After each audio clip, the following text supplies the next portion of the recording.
तो इस वक्त की बड़ी खबर, सुखू सरकार का बिलासपुर में 2 साल का जश्न है। प्रदेश सरकार के जश्न के खिलाफ बीजेपी का विरोध जो है वो जारी है।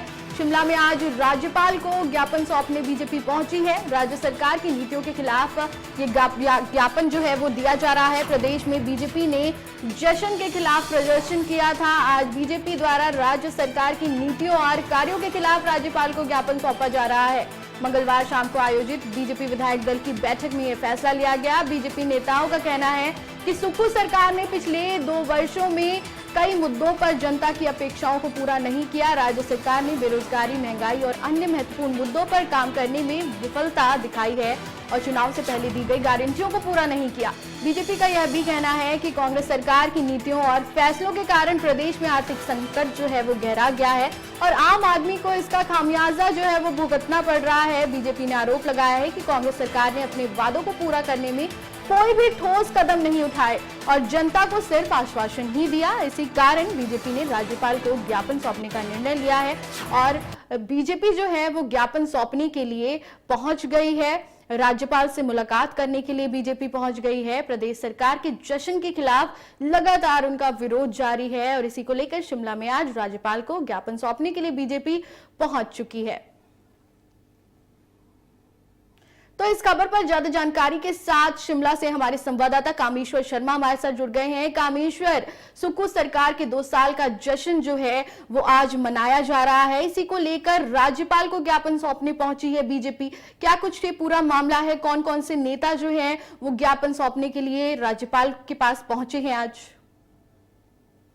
जी बिल्कुल, ये देखा जाए बीते दिन विधायक दल की बैठक थी, उस दौरान उन्होंने एक रणनीति बनाई थी कि जो कांग्रेस सरकार के काले कारनामों का काला चिट्ठा आज राज्यपाल श्री प्रताप शुक्ल को सौंपेंगे। वहीं अगर देखा जा रहा है 11 बजे के बाद से लगातार जो भाजपा नेता है उनका राजभवन में आने का सिलसिला लगातार जारी है। वही जो सांसद सुरेश कश्यप, जो भाजपा प्रदेश अध्यक्ष डॉक्टर राजीव बिंदल, विधायक जनक राज, हंसराज, इसके अलावा जो पूर्व जो विधायकगण है उनका भी जो सिलसिला है वो लगातार जारी है। फिलहाल अभी नेता प्रतिपक्ष जयराम ठाकुर जो सिद्धार्थन है वो फिलहाल अभी नहीं पहुंचे हैं और लगभग 12 बजे तक वो यहाँ पर पहुंच जाएंगे। और वही जो आज राज्यपाल श्री प्रताप शुक्ल जो कांग्रेस सरकार के जो उनका कहना है कि जो बीते दिन जो विधायक दल की बैठक भी हुई थी उस दौरान उन्होंने स्पष्ट रूप से कहा था कि जो कांग्रेस सरकार के जो 2 वर्ष का कार्यकाल रहा है वो निराशाजनक रहा। जो 10 गारंटी को लेकर कांग्रेस सरकार सत्ता में आई उनमें से कोई भी गारंटी धरातल पर कामयाब नहीं हुई। चाहे हम ओपीएस की बात करें, 1500 महिलाओं को देने की भी बात अगर की जाए तो अब उसमें कैटेगरी लगाई गई है। पहले कहा गया था कि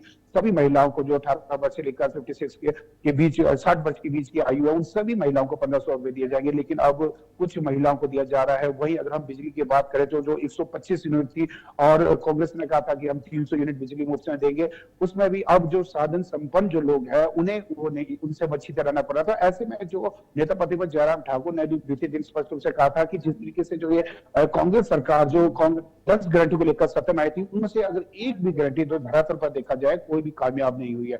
वहीं अब जो काला चिट्ठा आज यहाँ पर राज्यपाल श्री प्रताप को शुक्ल को सौंपा जाएगा, उसके पश्चात जो विधायकगण है वो प्रत्येक विधानसभा क्षेत्र में जो कांग्रेस सरकार की विफलता है उसका प्रचार करेगी, जिस तरीके से जो प्रदेश की जनता को ठगा गया। वही अगर देखा जाए अभी तक जो भाजपा है 7 दिसंबर से लेकर 10 दिसंबर के बीच जो जिला के अलग अलग क्षेत्रों में प्रदर्शन भी कर चुकी, आक्रोश रैली भी निकाली। बीते दिन भी जिला शिमला में आक्रोश रैली थी, उसमें जो सिद्धार्थन है या सांसद सुरेश कश्यप, नेता प्रतिपक्ष जयराम ठाकुर, राजीव बिंदल समेत अनेक नेतागण उपस्थित थे। उन्होंने भी स्पष्ट रूप से आक्रोश रैली में यही कहा था कि जो 10 गारंटी को लेकर जो कांग्रेस सरकार सत्ता में आई थी उनमें से कोई भी गारंटी जो धरातल में है वो कामयाब नहीं हुई। चाहे दूध की बात करें, जिस तरीके से कांग्रेस सरकार ने कहा था कि जो गाय का दूध 80 और भैंस का 100 रुपए प्रत्येक परिवार से 10 लीटर लिया जाएगा, फिलहाल अभी तक जिस तरीके से 20 से 25 रुपए ही बढ़ाए गए हैं। वहीं अगर हम 1500 रुपए की बात करें तो नाममात्र महिलाओं को भी 1500 रुपए दिया गया है, जबकि 22 लाख महिलाओं को देने को कहा गया है। इसके अलावा चाहे 1500 की बात करें या डे बोर्डिंग स्कूल की बात करें तो कुल मिलाकर जो 10 गारंटियों को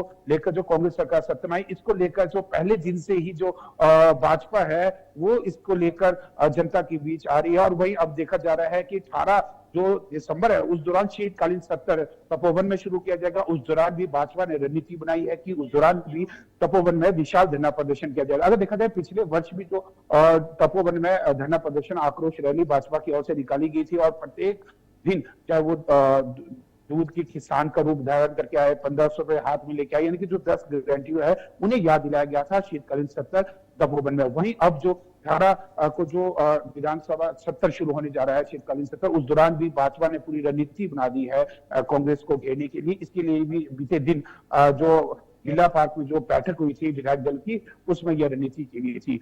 जी कामेश्वर, अगर किसी का जन्मदिन भी होता है तो भी वो लोग उस चीज का जश्न मनाते हैं, तो अब तो सुकू सरकार के 2 साल पूरे हो गए हैं। ऐसे में जश्न मनाना जो है वो क्या बुरा है कि इसे लेकर राज्यपाल से मिलने पहुंच गई है बीजेपी?